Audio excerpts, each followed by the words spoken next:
ಎಲ್ರಿಗೂ ನಮಸ್ಕಾರ. ಇವತ್ತೊಂದು ಒಳ್ಳೆ ಉಪಯುಕ್ತ ಮಾಹಿತಿಯಿಂದ ಬಂದಿದ್ದೀನಿ. ಅದೇನಪ್ಪಾ ಅಂದ್ರೆ ಫ್ರಿಡ್ಜ್ ಇರುತ್ತಲ್ಲ, ಫ್ರಿಡ್ಜ್ ಎಲ್ಲರ ಮನೇಲಿ ಇರುತ್ತೆ. ಸಾಧಾರಣವಾಗಿ ಫ್ರಿಡ್ಜ್ ಕಟ್ಕೊಳ್ಳುತ್ತೆ, ಅದು ಯಾರಿಗೂ ಗೊತ್ತಿರೋದಿಲ್ಲ. ಅದು ಒಳಗಡೆನೆ ನೀರು ಸೋರ್ತಾ ಇರುತ್ತೆ. ಅದಕ್ಕೆ ಏನ್ ಸೊಲ್ಯೂಷನ್ ನೋಡೋಣ ಬನ್ನಿ. ಇದು ನೋಡಿ ಫ್ರಿಡ್ಜ್ ಅಲ್ಲಿ ನಮಗೆ ಫ್ರಿಡ್ಜ್ ತೆಗಿತೀನಿ ಈಗ.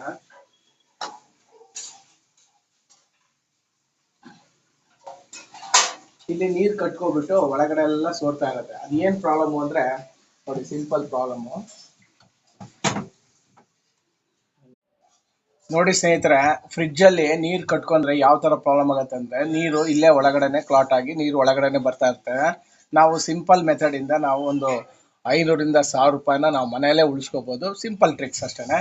ನೋಡಿ, ಇದು ಆಲ್ಕೆ ಇದೆ. ಆಲ್ಕೆ ಏನಕ್ಕೆ ಕೊಟ್ಟಿರ್ತಾರೆ ಅಂದ್ರೆ, ಇಲ್ಲಿ ನೀರು ಬಂದಿರೋ ನೀರು ಹೊರಗಡೆ ಹೋಗ್ಬೇಕು.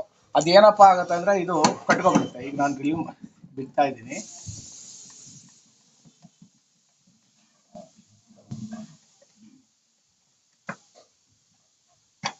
ನೋಡಿ ನೋಡಿ ಇಲ್ಲಿ ನೋಡಿ, ನೀರೆಲ್ಲ ಕಟ್ಕೋದಿದೆ. ಇದು ನೀರು ಹೋಗ್ತಾ ನೋಡಿ, ಇದು ಬಿಸಿನೀರು. ಇದು ಕುದಿತಾ ಇರೋ ಬಿಸಿನೀರು ತೆಗೆದು ನಾವು ಏನು ಮಾಡ್ಬೇಕಂದ್ರೆ, ಕುದಿತಾ ಇದ್ರೆ ಇದರೊಳಗೆ ಮೆಲ್ಲಗೆ ಹಾಕ್ತೀವಿ. ನೋಡಿ, ಹೋಗ್ತಾ ಇಲ್ಲ, ನೀರು ಹೋಗ್ತಾ ಇಲ್ಲ.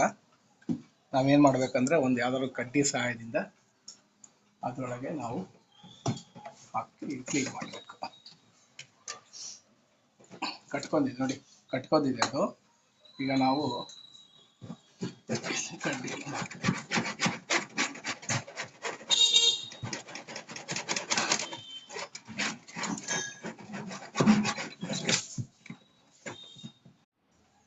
ನೋಡಿ, ಎಷ್ಟು ಚೆನ್ನಾಗಿ ಈಗ ಕ್ಲಿಯರ್ ಆಗೋಯ್ತು.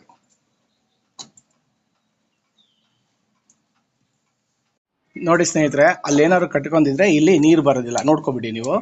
ನೋಡಿ, ಇಲ್ಲಿ ಇದನ್ನ ನಾನು ಓಪನ್ ಮಾಡ್ಕೊತೀನಿ. ನೋಡಿ, ಇದು ನೀರು ಇವಾಗ ಕ್ಲೀನ್ ಮಾಡಿದ್ದಕ್ಕೆ ಇಷ್ಟೊಂದು ಡಸ್ಟ್ ಬಂದಿದೆ, ಒಳಗಡೆ ಕ್ಲಾಟ್ ಆಗಿರೋದೆಲ್ಲ ವಾಪಸ್ ಬಂದಿದೆ.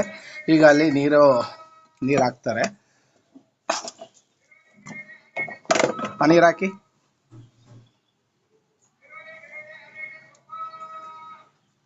ನೋಡಿ, ಚೆನ್ನಾಗಿ ಮೊದಲು ಬರ್ತಾ ಇರಲಿಲ್ಲ. ಈಗ ನೀರು ಚೆನ್ನಾಗಿ ಬರ್ತಾ ಇದೆ. ಅದರಿಂದ ಒಳಗಡೆ ಕ್ಲಾಟ್ ಆಗಿರೋ ನೀರೆಲ್ಲ ನೀಟಾಗಿ ಹೊರಗಡೆ ಬರ್ತದೆ. ನೋಡಿ, ಇದೇ ಸಿಂಪಲ್ ಟ್ರಿಕ್ಸು. ಮತ್ತೆ ಅದನ್ನ ಅದೇ ಥರ ಫಿಕ್ಸ್ ಮಾಡ್ಕೋಬೇಕು.